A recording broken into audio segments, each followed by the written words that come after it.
Saya waktu itu mengalami sendiri mengadvokasi di SDX lah ya.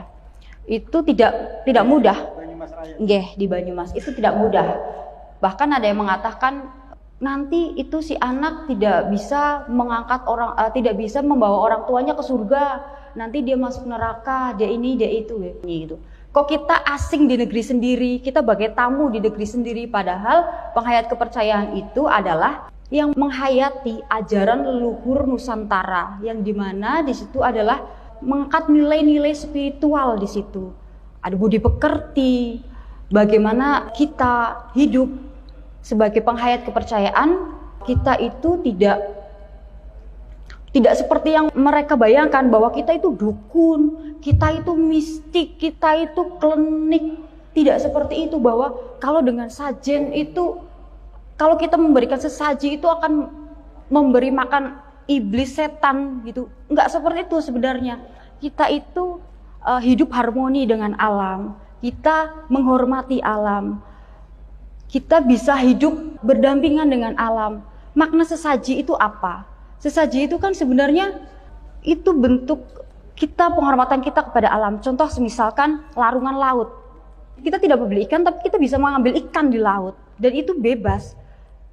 Dengan kita melarung itu kan ada makanan di situ.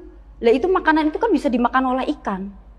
Kenapa kok itu selalu disinggungkan ke ini mau memberi makan Nyi Roro Kidul lah, terus sesat lah, beribadahnya gimana? Terus kitab sucinya apa? Terus ajarannya bagaimana? Ajaran kita sudah jelas. Bunyinya saja kepercayaan terhadap Tuhan Yang Maha Esa. Tuhan kita ya Tuhan Yang Maha Esa. Kita beribadah dengan cara kita.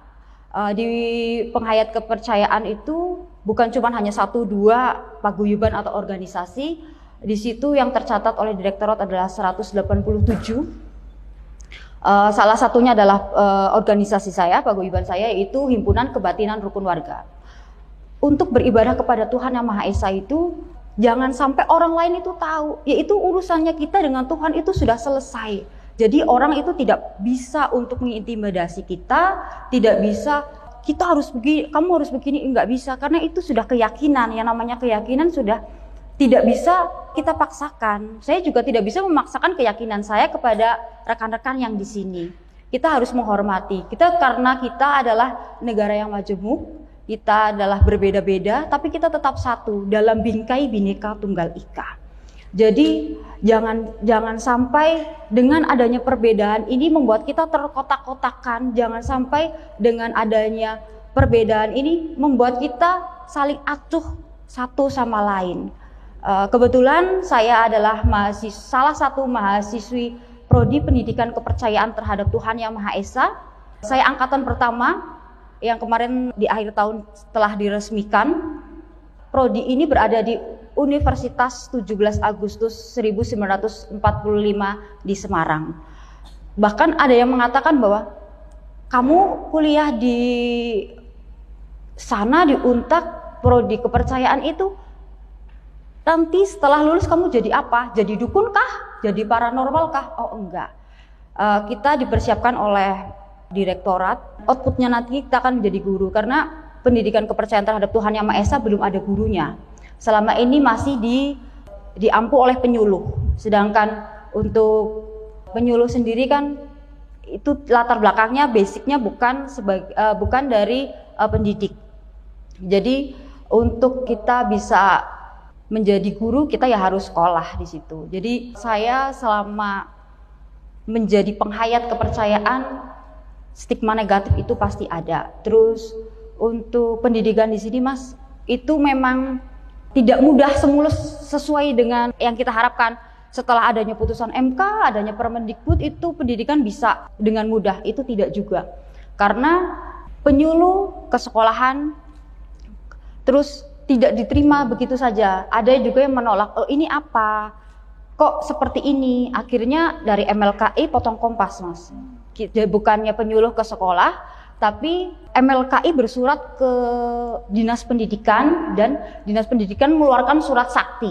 Begitu surat sakti ini keluar, mereka para penyuluh ini ke sekolahan kan karena sudah ada surat tugas, jadi tidak bisa menolak di situ. Saya waktu itu mengalami sendiri mengadvokasi di SDX lah ya. Itu tidak mudah. Nggih, di Banyumas itu tidak mudah. Bahkan ada yang mengatakan nanti itu si anak tidak bisa tidak bisa membawa orang tuanya ke surga. Nanti dia masuk neraka, dia ini, dia itu. Mohon maaf Pak, keluarga saya itu demokrasi. Itu kan sebelum pendidikan kepercayaan ada, mereka keponakan saya tetap ikut pendidikan agama Mas, karena nggak ada Islam. Jadi gurunya itu mengatakan bahwa nggak bisa ini begini.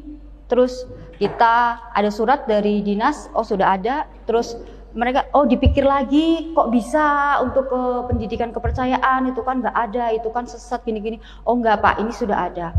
Itu salah satu kasus juga. Terus ada juga di SMP Y lah. Di SMP Y itu seorang guru di depan kelas mengatakan, oh kamu ya yang penghayat kepercayaan itu yang menyembah pohon.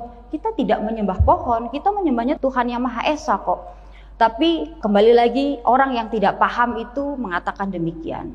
Satu lagi kasus juga kepada siswa kita, yaitu inisialnya H. Dia itu dianggap sebagai pembawa setan. Karena di sekolah itu terjadi kesurupan, banyak kesurupan. Jadi, oh ini ya yang membawa setan itu gitu. Nah akhirnya si anak ini kan bingung, nggak mau sekolah dan macam-macam gitu. Akhirnya dimediasilah oleh LPPLSH di Pendopo Wakil Bupati waktu itu, diundanglah Dinas Pendidikan dan kepala sekolah serta jajarannya itu. Akhirnya begitu tahu tentang oh ini pendidikan kepercayaan, mereka barulah minta maaf. Oh ternyata seperti itu. Kita tidak pernah menyembah pohon, kita tidak pernah menyembah setan, kita tuh menyembah kepada Tuhan kok. Tuhan Yang Maha Esa.